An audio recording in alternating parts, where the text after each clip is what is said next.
became popular in 2013 when he was charged for contempt and imprisoned for 3 days.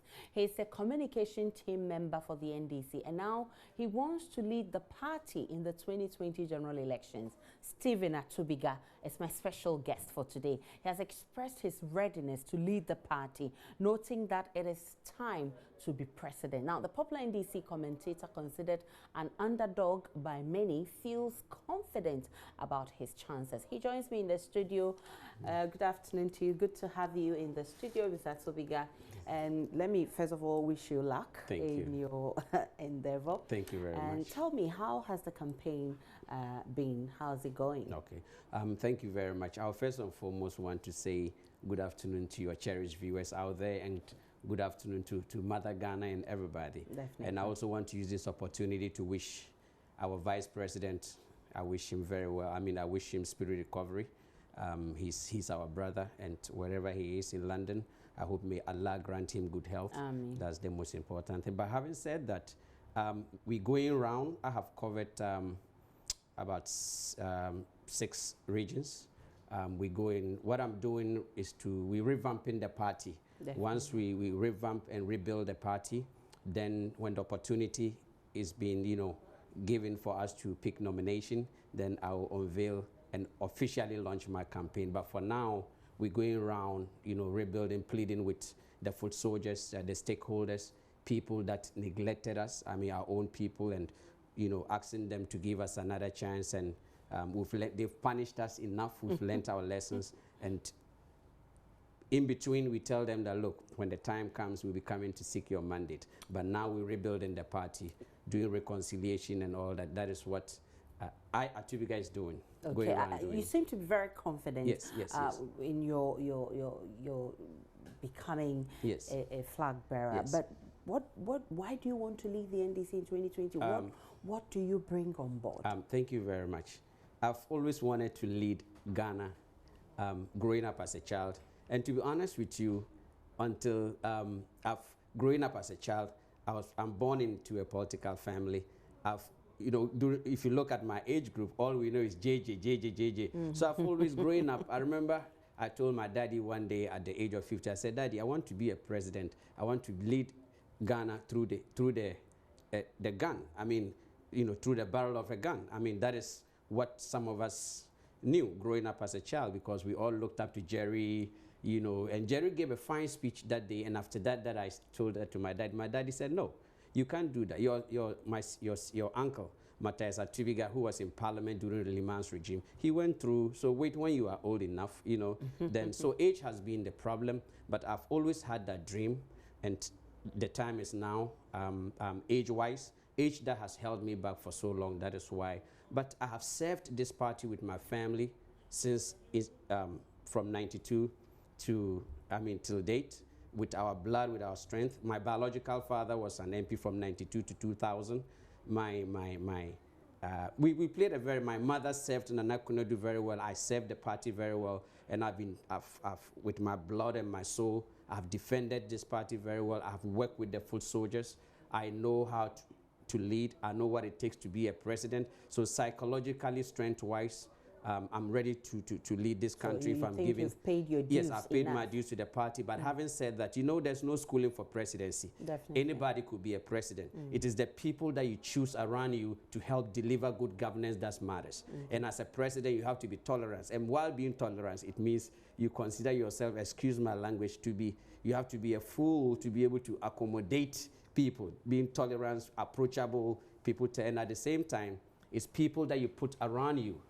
You get to be able to, so that makes, and I know I have the tolerance skills, I have the patience, I know my party very well, I know my party is paramount, I know it's people that make you whom you are, and I know as a president, you need to be able to be, you have to run with the party together and pull the people along. So what makes you think that you have a chance among people like Professor Joshua Alabi, Alban Bagbin, Sylvester Mensah, and former President Mahama himself? Thank you very much. I know I can beat all of them at the primaries, at the Congress, excuse my language. I know I relate very well to the grassroots. The party is paramount.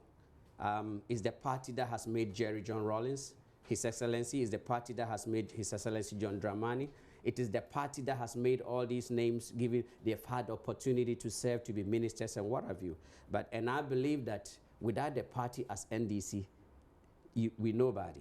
So the party is paramount. And I believe in the grassroots. And I believe that I have what it takes to lead, you know, and I'll be the reconciliatory candidate among all of them, in the sense that all of them have their own baggages.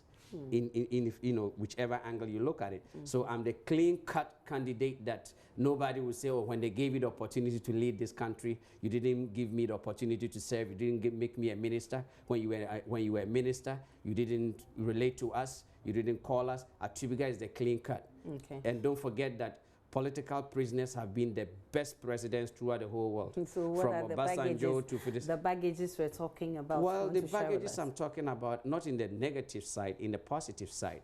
For instance, His Excellency John Dramani, you've heard the unfortunate comments from my other colleagues. I think he served very well. I think we win together, we lose together. I think His Excellency John Dramani did what he had to do for us, and I don't blame. If I'm part and parcel of NDC, our loss, and I believe that when we win, I'll be part and parcel. So what are these comments that you are so uncomfortable about? The uncomfortable comments, I think, is we're rebuilding the party. We have stakeholders and opinion leaders that have gone around to do the reconciliation. We have a party executives that are not, excuse me to say, we've lost election under their leadership, and I don't think they are happy. We have to encourage them and support them to help us rebuild the party.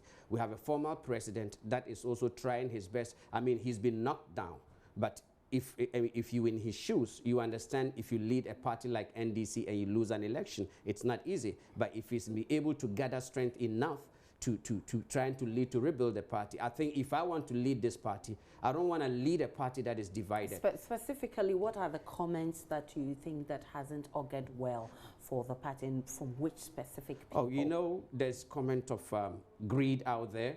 There's neglect. People feel neglected. People feel that greediness is part of it. People feel that they were not included in the party. You know, a whole lot. And you know, I've had the opportunity to serve as a member of the Presidential Reconciliation Team, headed by Alhaji Idrisu Mama, Hudi Yahya, Bitzedin, Kofi Ato, Dana Bodakwe, Faustina Nelson. We went around all the 10 regions and every constituency and every district. So I had the opportunity to know what is going on everywhere, and I never stopped being in touch with those people. When they pick, when they call, I picked throughout our office, you know, our regime, and I knew what happens every corner. I know what's going on. So we've been punished enough. We did not lose this election based on vote. It was vote of protest. Our people didn't go out to vote, especially at our stronger areas, and I know we paid the price for it. So all I could say is, I think the party is paramount, and if anybody wants to lead this party, the interest of the party has to be put first, in the interest of we grabbing 2020. So talking about comments, we've had so many comments coming from some of the contestants. For instance, Mr. Alban Bagbin. Okay. We know he's a long-standing member of the party, and he made the point that former President Mahama should be blamed for the NDC's defeat. Do you share same view? Oh, I don't think a good leader should not look. A good leader, a good soldier, should not blame a colleague when you lose a war, because maybe at a time that he was cocking his gun, you had a last bullet in your gun. You should have shot to get victory. So, but unfortunately, in politics, you're dealing with the human institution. I would want to see my colleagues saying that when I was given the opportunity to serve, these are the lives that are changed. These are the constituencies that I went to. For instance, I can proudly say, and I'm on TV, anybody could call and disgrace me, that Atubiga's footprint is everywhere. No foot soldier, no grassroots person will say that Atubiga never picked his phone call, or Atubiga, if I wanted 10, at least Atubiga will make sure you walk away with 2. I mean, I come from the Upper East region. They would testify all the way to Binduri. You see, politics is business. When I mean politics is business, businessmen invest in sponsoring your party. Okay. Opinion leaders in certain communities, they also come with the clout. And then you have the technocrats that helps you when you are in government. But at the end of the day, you have to make sure that everybody, it's parts and parcel of your government. Okay. If you run it, and don't forget, it is the party that puts a government in place. But when a government is in power and does not take care of the party that put it in place, that is what has happened to us. So for you, President Mahama shouldn't be attacked for the loss of the NDC in 2016? His Excellency John Dramani Mahama, the rights that I have as a party member to contest, he has the same right. If His Excellency John Dramani feels that as a former president, I have been there, I have done that, this is my mistakes, I'm coming back to correct it, or I want to come and finish my term, that is his discretion. And I don't think I'm afraid of His Excellency John Dramani coming in. Okay. What's his name? His brother Ibrahim Mahama can lead John Dramani's campaign. Okay. I'm not intimidated like my colleagues. I'll beat him at the Congress. Okay. So His Excellency John Dramani, I would love for him to come and join to make the race very easy, because the race are very easy. And let me tell you a story. For the fact that you've ever been made a minister or a chief executive, that you have a motorcade, you have a car driving, you have free bungalow, you have all the incentives around you, doesn't make you a president. No, that doesn't make you a leader. But talking about the accusations that President Mahama led the NDC to defeat in 2016, it's not only Alban Bagbin saying that, and I've seen people petitioning the party's leadership that they should call him to book for saying some of those things. But he's not the only person. We've had former NHI boss Sylvester Mensah say the same thing. We've had Joshua Alabi saying that. We've heard even Spielgarper saying all of that. So it seemed to be something that probably all of you should look at. The NDC loss is bigger than John Dramani Mahama. The party as a party is bigger than John. The party is bigger than Atubiga. The party is bigger than anybody. But we have the leadership of the party. We had national executive all the way to regional executives. That the constitution gives them the mandate that people voted them to run to run the affairs of the party. So if I was a national executive and the president, we think that the sitting president is going at a different direction. The party had the right and the mandate to call the president in order. Was there that opportunity? Because we've heard Alban Bagbin himself speak so many times. He wanted to get close to the president and he was deterred. And I want us to understand, it didn't take only John Dramani Mahama for us to lose this election. Atubiga was among everybody. We have to man up and understand that we win together, we lose together. I mean, it was the same team that we won 2012. We could punch holes wherever we would look at it, but John Dramani Mahama couldn't have been everywhere. If a minister wasn't pulling his weight, I'll give you an example, like Ricketts, who wants to be a president today. I know the circumstances, the difficulties that John Dramani went to even make him a minister. As Deputy Minister for Finance, the difficulties that reshuffling, even taking him to the region, the rejection that they didn't want Ricketts. They didn't want Ricketts to be the regional minister. Are you getting me? But John Dramani Mahama stood on his ground and said, look, we all make him a minister. Okay, look at the number of seats that we lost. I mean, I could punch a lot of holes into every executive that you can think about that did not help us win election. You seem to have a lot of love for the person. You're promoting him a lot. This is a man you are contesting. Why are you promoting him? There's difference between going to lead people. I want to lead people. John Dramani doesn't intimidate me. As a matter of fact, he has not even declared that he wants to be a candidate. So John Dramani shouldn't even be on my watch, you know, but I'm calling a spade because there's nothing like a perfect president. There's nothing like a perfect leader. There's nothing like a perfect election. It is when you are given the opportunity to lead, people will have their mistakes. You get to, but what did we do as a party, not as an individual? Well, and that's what I'm saying. The party itself is bigger than anybody. John Dramani has been my president. I have to respect John Dramani the same way I will respect His Excellency Jerry John Rawlings, His Excellency Kufuor, His Excellency Nanado. John Dramani has had his term.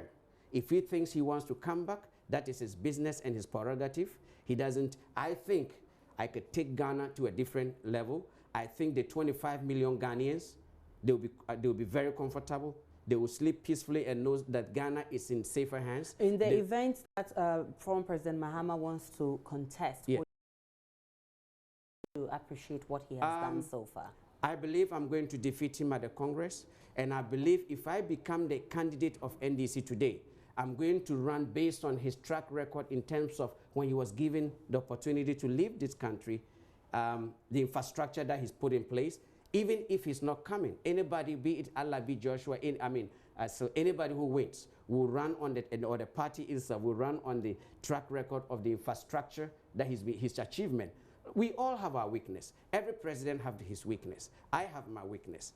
You know, I have heard people talking about, oh, Standogbe, you know, all kinds of things. But I want you to understand with authority. What kind of things are you talking about? I mean, we've heard, I don't want to repeat what others are saying. I haven't heard. Okay, I mean, you've heard that they say, oh, Standogbe was blocking certain people. And you see, I have my special aid. Everybody have their special aids. And I understand that people will put meanings into so many things. But I can say without fear that Standogbe played a very strategic role around the president, that I can say without fear.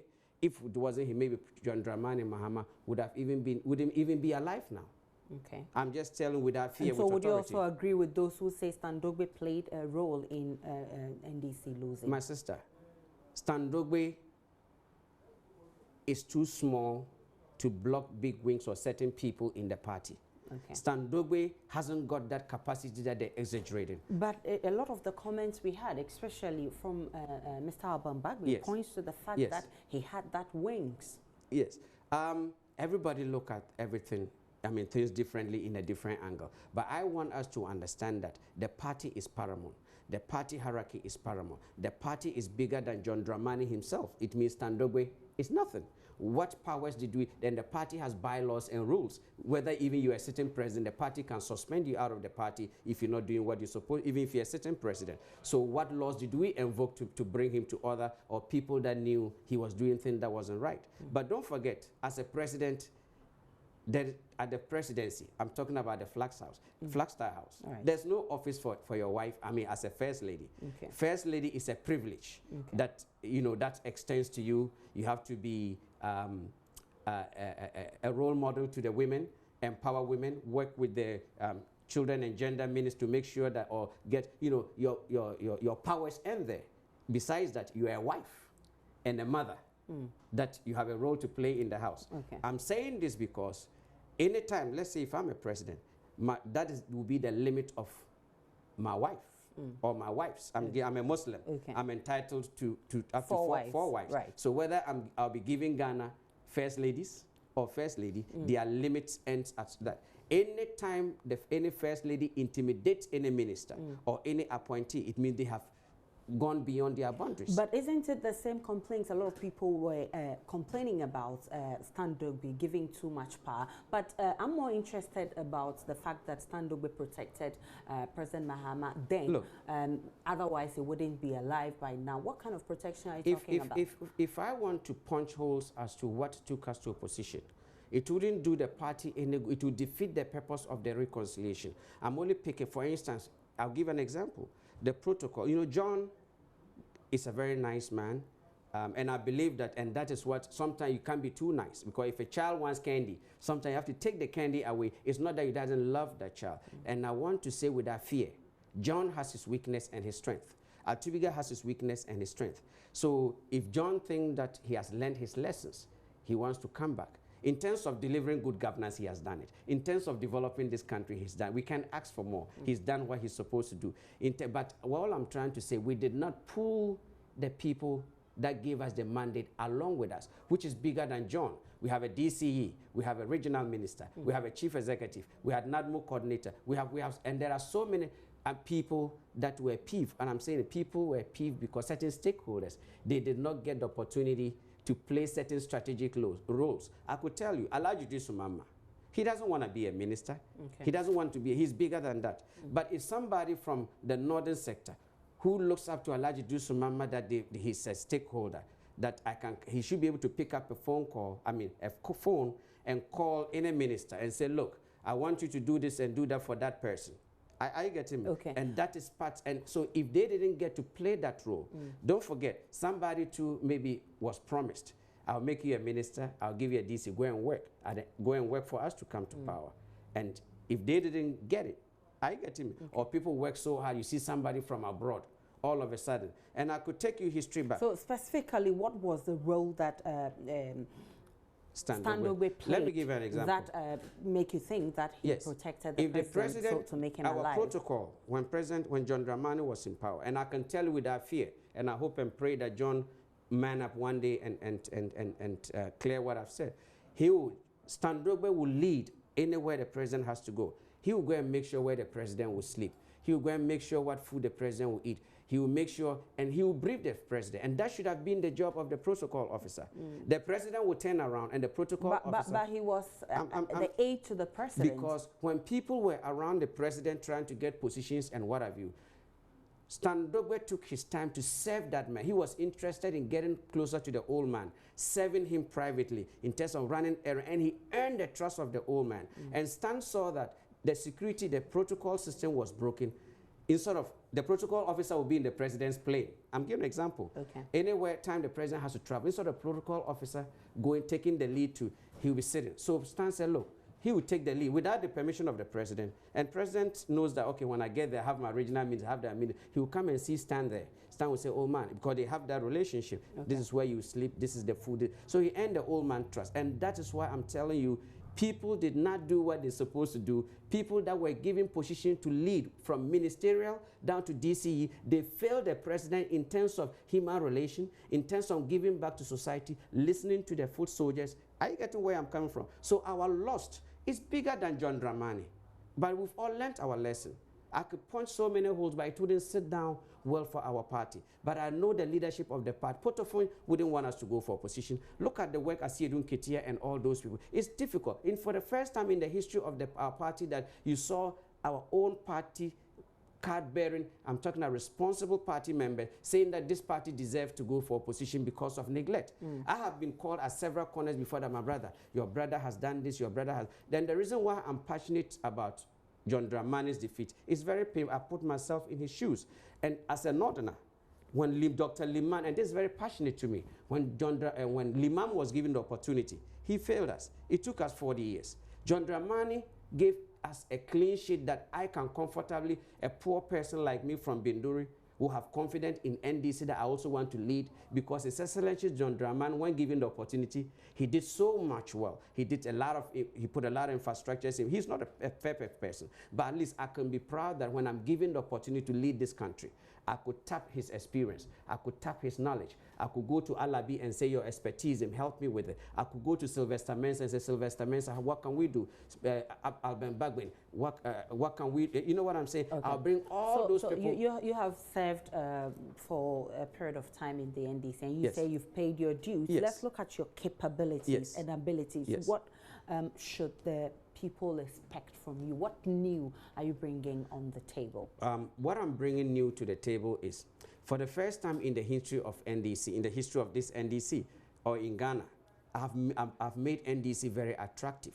All those who neglected this party that didn't have hope says that if nobody at Atubiga, if a common person like Atubiga want to lead this party, then I have hope. I've empowered the average person in Nkonya, in Alavanyo, Jasikai, Keta, Kokofu, Abebresekrum, all the Zongo communities who feel that, look, we are not only following that, it means we have a future. I relate to that, and that is what I'm bringing on board. And don't forget that the nobody and the common people are a lot. They make the party what it is. So I am bringing the reconciliation in such a way that every father, the mother in Agbogboloshi, the Sushine boys, the trot drivers, they will have confidence that if a nobody like Atubiga is wanting to have the guts to lead NDC, the NDC has become so attractive that my children have hope. I will vote for Atubiga because he relates to us. Do you have the kind of money to contest all these people coming up? If I can match Ibrahim, I'm saying, if Ibrahim wants. You're talking about former Ibrahim Muhammad's brother. Okay. He can lead his brother John. He can lead John Dramani Mahama to come. I will match them dollar to dollar, city to city. So this tells you that the rest will go and be, I mean, the rest are going to be a walkthrough. Okay. I have the resources in such a way. I have sponsorships. I have. You remember when we were in government, the businessmen that made us, I mean, brought us to power, when they felt neglected, Atubiga was there for them, that they would testify that, you know, I walk them through to get their payments. When they're having any challenges, I am there. One phone call, stuff is there. So they are the same people with the grassroots that are championing my campaign. They did most of my posters. All the regions that I go to, my hotel is being paid for. Cars that I rent, okay, is being paid for by somebody. And I believe that, like I said, politics is business. So, and people have confidence in me. They invest in me. And let me tell you something. For instance, my big brother, Alban Bagwin, he's a very good man, very intelligent.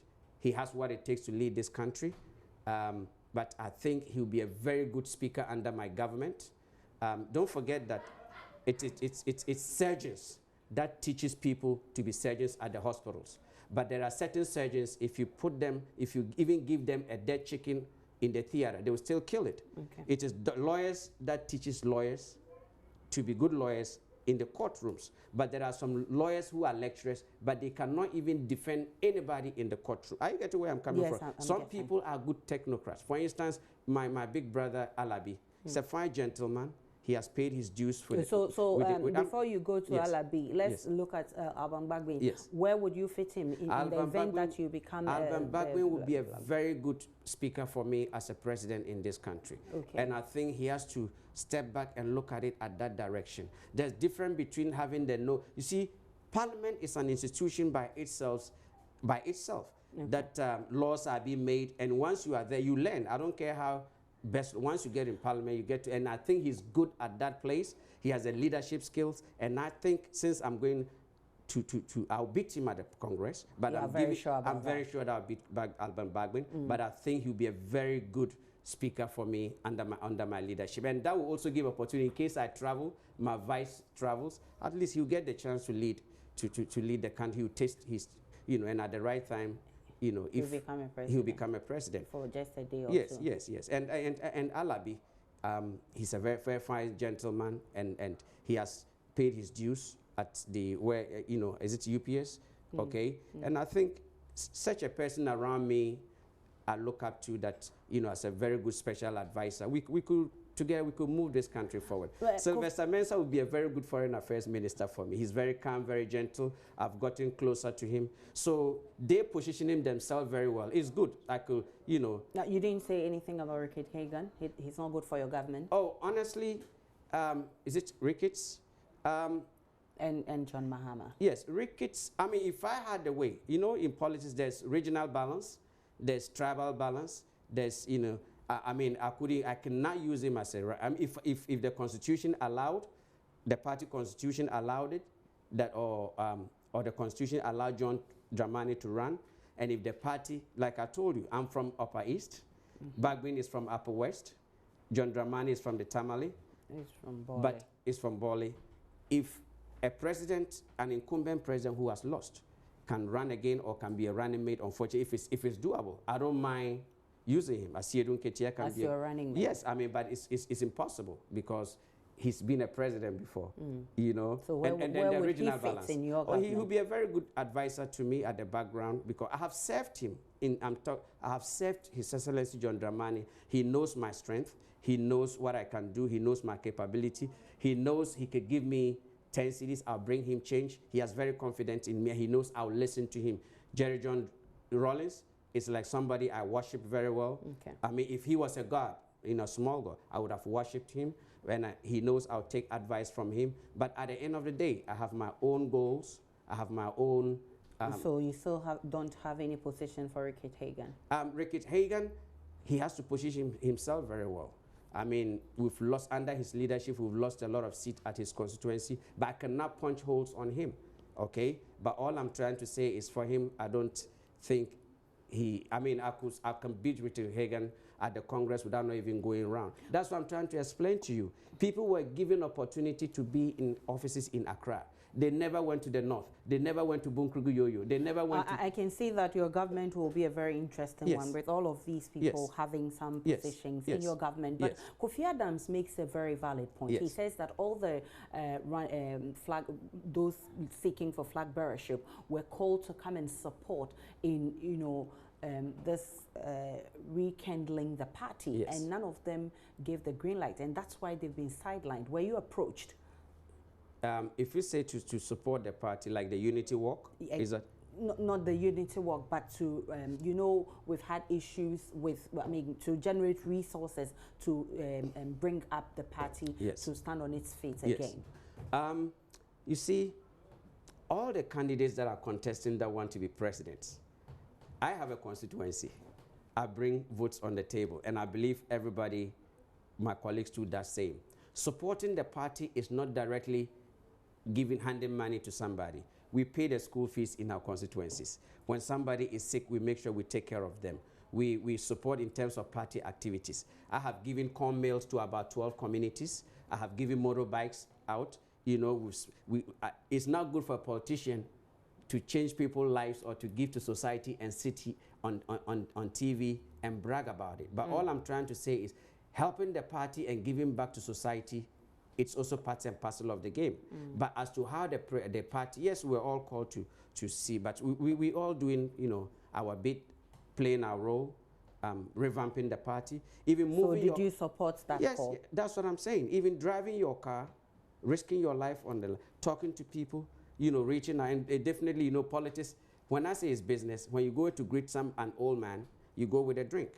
If you go to greet an opinion leader, you don't just, if you go to visit any chief, you don't go empty-handed. If you go to visit people, queen mothers, people that matter, you don't go empty-handed. So did you support the party rebuilding? I'm still in it. You're still We're in not done yet. So far, what can you boast of? I could boast of, what I could boast of right now is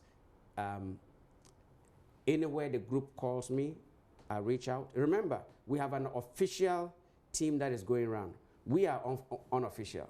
We are reaching out to opinion leaders. You reach out to a chairman. Hey, can I come meet your look? You go and plead with them. Definitely they will drink water.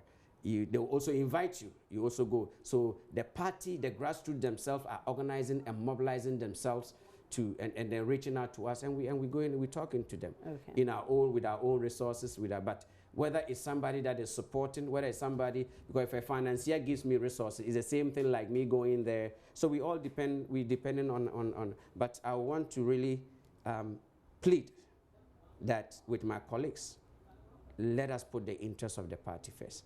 I cannot win 2020 without the support of Sylvester Mensah, Alabi, Bagman, and all of it, including His Excellency John Dramani. So we should be careful. This is an internal race. Okay, we should be careful ridiculing each other. I have my cardboards. I mean, I have my Macs. You know, Sylvester have his. What's his name? Alabi has his. Bagman. We all have, you know, I mean, the darker side or our cardboards in our closet. So this is not the best time to watch them out there. Let us put the interest of the party. I am pleading for that, and I'm also pleading on behalf of the party NDC. That anybody watching should forgive us, should give us a second chance. The party will be united. The party will not be broken. Anybody else, anybody, it doesn't matter whether even Nana Kunedu after our Congress, my mother Nana Kunedu come to merge and even be the leader of this party. We will support any Atubiga. I will support any candidate. It's not compulsory that Atubiga should be a president. I'm a young man, I'm only 42. Okay, it took Nanado 40 years to get to where he is. So talking about Nanado briefly, tell us, what would you say about 1 year, Nanado's government, 1 year in office?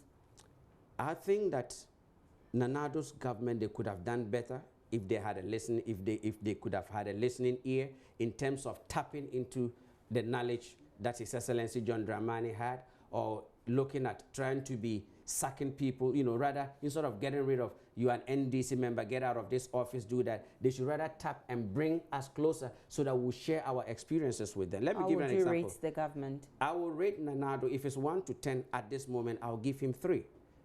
I'll give Nanado 3. And Wow. I think the 3 I'll give Nanado is in the sense that, look, the Constitution talks about the free senior high school, implementing it gradually. Now, Nanado the infrastructure has been put in place by the previous government, okay?